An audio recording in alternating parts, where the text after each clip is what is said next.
Hey guys, it's Doug again. This time I'm going to be doing the Mayday Emergency Communications, Station 4 essentially of the firefighter practical testing for the firefighter 1 and 2 standards.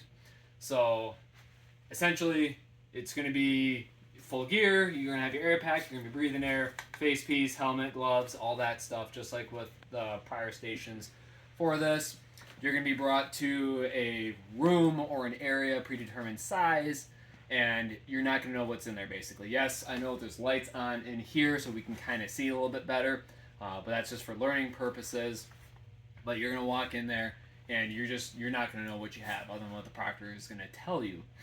So I'm going to do this in full gear so that you can see what I'm doing, and as you can see here, I do have a smoked out mask on so that I won't be able to see, just like how you guys won't be able to. You'll probably be in a black room, if anything, a darked out room. So this is the closest I can get for making the video.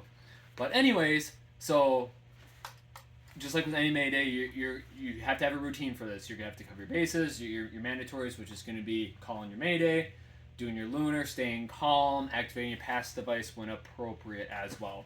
And I'm going to be going over each of those steps along the way just to kind of show you for this. And I'm going to talk about different points because, again, I don't know what the specific scenario is going to be for the actual Mayday station for your specific test.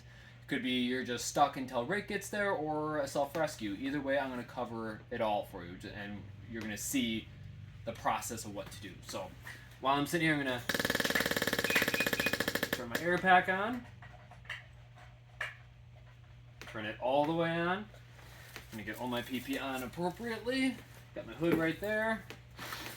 Got this helmet.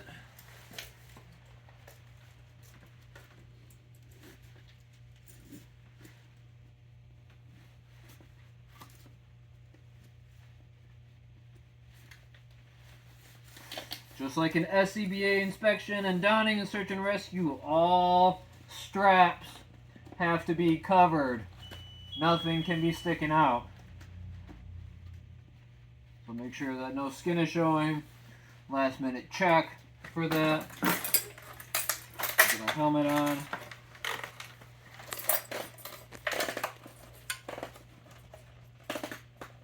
And I will do my best to speak slowly and clearly once I'm on air. I will do my best for that.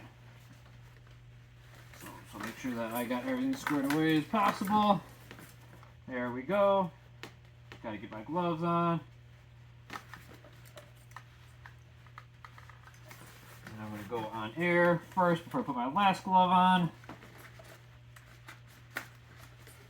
Gotta twist off the puck. There we go.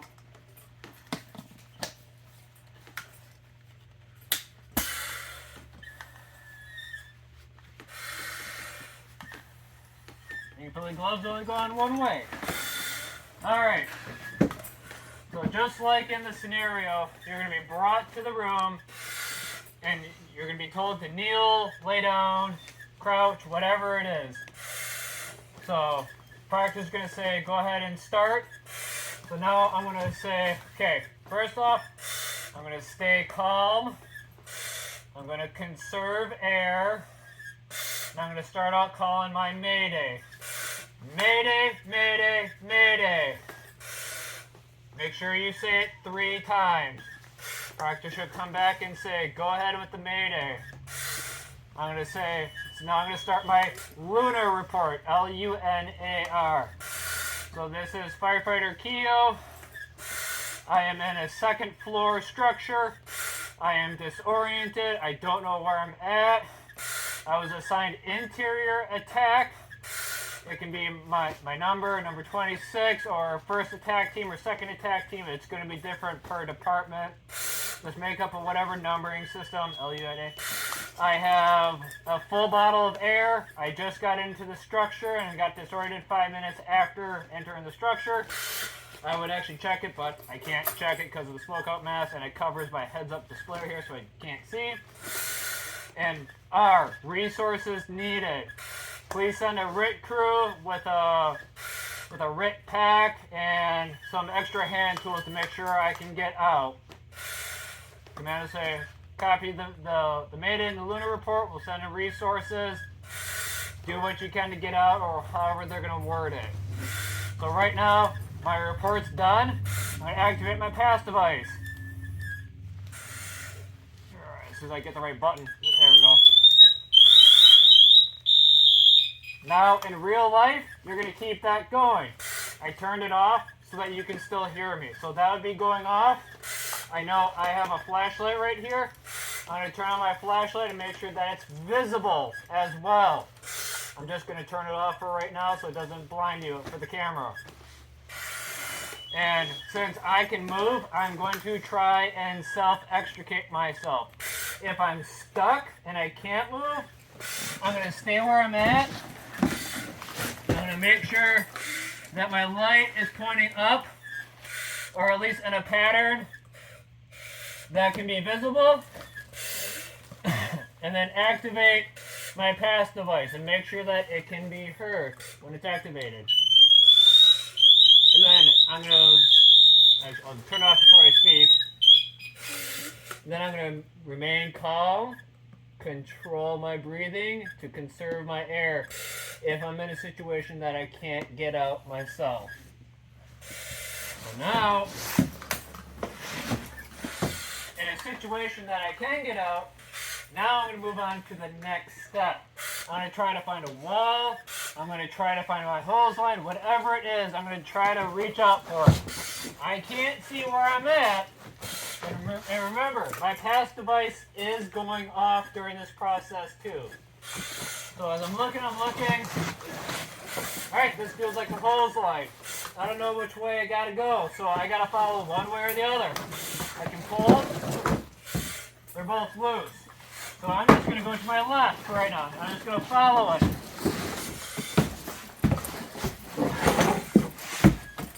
Okay. I found a nozzle. It's the end of my hose line, so I went the wrong way. But to help me know that, instead, say it's like a broken hose, whatever it is, or a single coupling, feel the coupling. The saying that you're going to want to have is smooth, bump, bump to the pump. I have no smooth, I have 2 bumps. That's going to the fire, going to danger. So I have to go the other way. Make sure that you say that on the test. So I do not have smooth bump, bump to the pump. I'm just going to leave that there. And I'm going to go the other way. And I'm just going to follow my hose line. Okay, that's hooked. I'm going to be very careful with structures. If this is a wall, I'm feeling for a window. I don't feel a window, because if I had a window, I would say that's a window there. I'm going to try to do something, get attention towards that window. But since it's just a wall, I'm just going to keep going. This is a corner, so I know I'm at a corner of a room. I'm just going to keep following my hose line until I get out.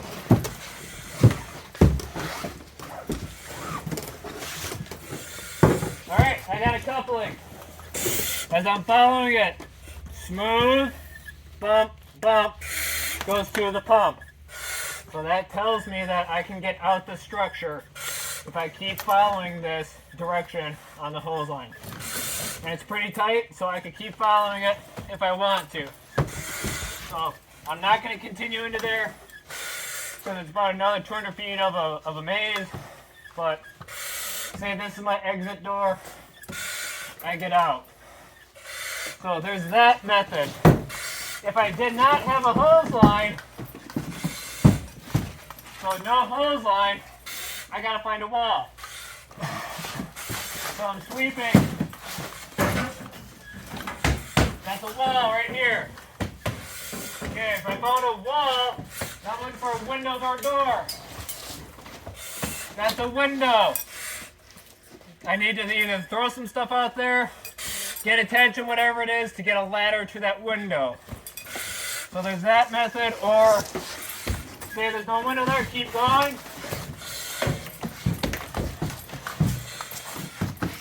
Alright, this feels like a doorway.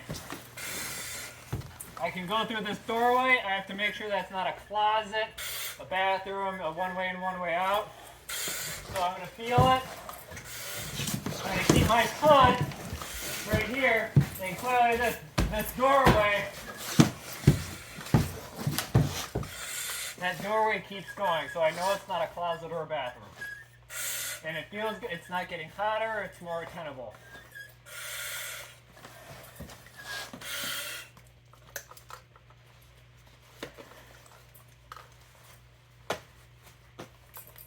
So overall, it's not a difficult station,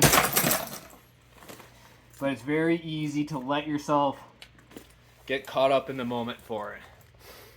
So that's the general overview of that. Remember, review your skill sheets for the station and practice, practice, practice. So see you next time.